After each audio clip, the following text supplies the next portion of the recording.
Hi there, it's Elden here, and today I wanted to talk to you about solo ads and what you should be looking for and things you should avoid and different things that you might want to consider before you start running solo ads.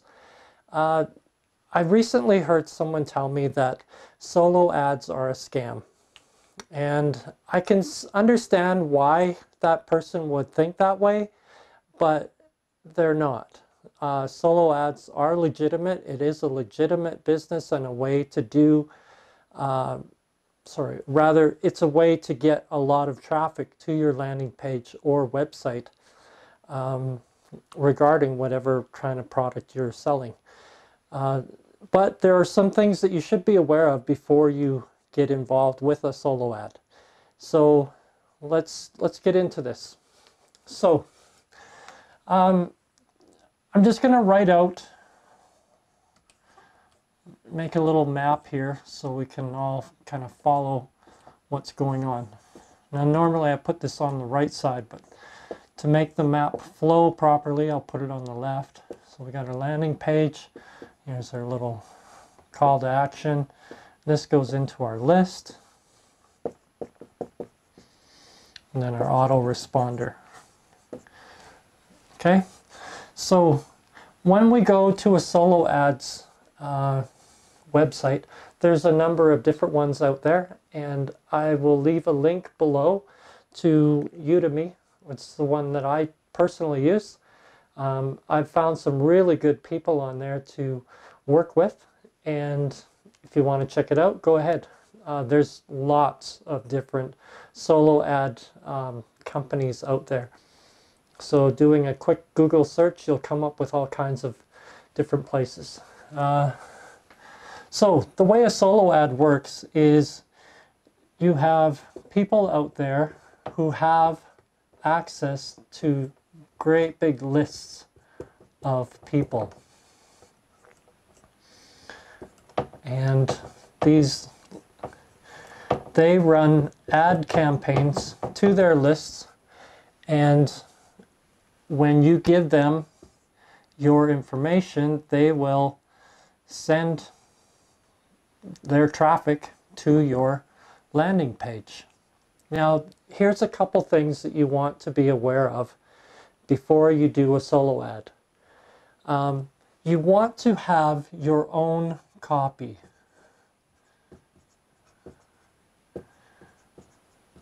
This is very important because your copy is what you will be giving that person to send to their list. And there are people who will make a copy for you on some type of email campaign. But the thing with that is that you don't know what it is or how they are actually getting those people to sign up to your landing page.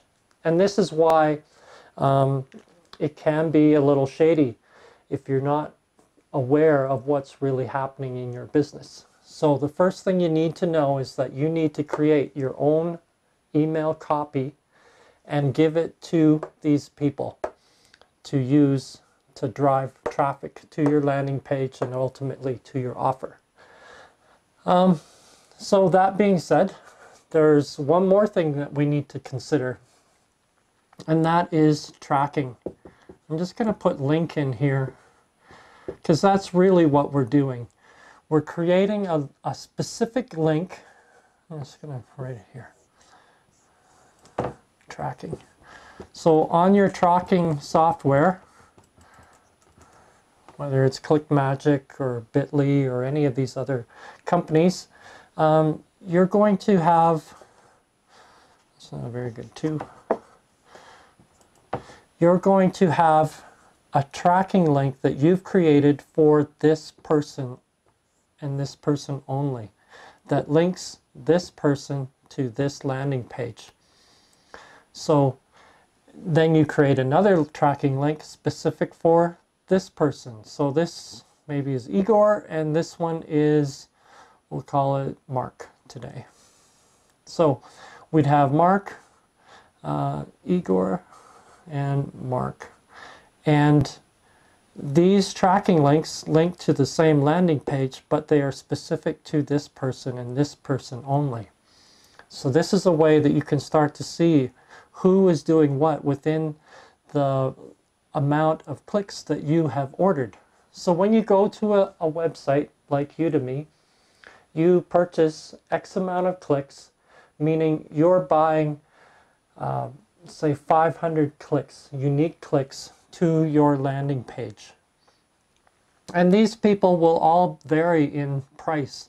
So let's say you want 500 unique clicks, and you're willing to pay, let's say Igor is 40 cents. And Mark over here, you want another 500 clicks, and he wants 55 cents, let's say. So you can see how inexpensive getting a bunch of clicks onto your landing page can be. Now, with your tracking software, you're able to see how many people are actually clicking onto your landing page through your tracking link with Igor here. So Igor, let's say he got you, maybe he was generous and he gave you another 25 clicks. So you're able to see exactly how many people landed on your landing page. You can see how many people took an action, and maybe he was able to get 175 people. And then there's a number of other things that you can start to track out. One of them is flags, which is maybe out of all of these clicks, there was also 30 robots. So you're able to see what is actually taking place within that campaign, what's happening with it. It's really important that we have this tracking in place. Otherwise, you wouldn't know anything.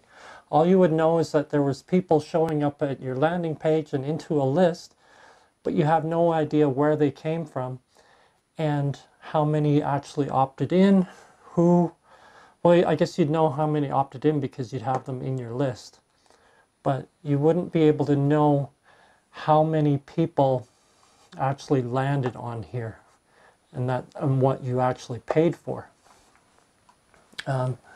So the other thing with a tracking is, let's say Mark here, you asked for 500, he gives you 500, but then maybe he only had 50 people opt in. 50 people took an action, and he had, I don't know, seven robots. With only 50 people opting in, that's a very, very low opt-in rate. So you can start to think, okay, is there something with my copy that wasn't resonating with his list? And what can I do to tweak this so that the next time I hire him, I have a better opt-in rate? Because clearly something is going on here with Igor having a much more responsive list than Mark over here. And you can start to see and judge what kind of results you're actually getting from your campaign. So we want to have our copy in place. Don't allow someone else to create it. We want to have our creative in our hands, and we give them a link which is to them. Now the other thing, typically an opt-in rate is between 20 and 60%, depending on what it is, what the offer is, and how it resonates with the list that you have sending here. Now this ends up being that there is another 40 to 80% of these people, so we've got 1,000 unique clicks, we can now retarget.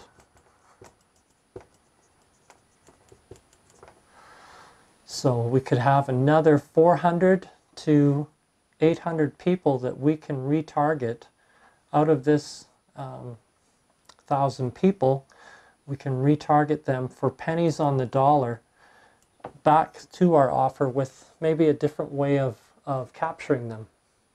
So this in a nutshell is how a solo ad works. What you should avoid by not giving license of your creative to somebody else, having control of that, and then having the tracking in place so that you can follow what the campaign is actually doing and how you can effectively manage it within the future if it's not doing so well, or what you can do to tweak it and make it better. And then you know how many people you can actually retarget out of the people who landed here on your list. So that is a solo ad in a nutshell, and what you should avoid and what you should consider before you get involved with the solo ad. Let me know what you think about this in the comments below.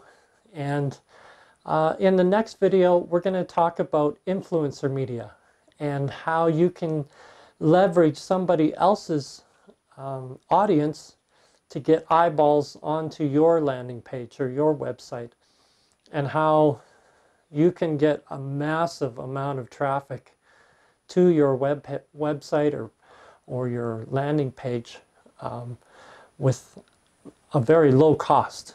It's very inexpensive right now to use influencer media.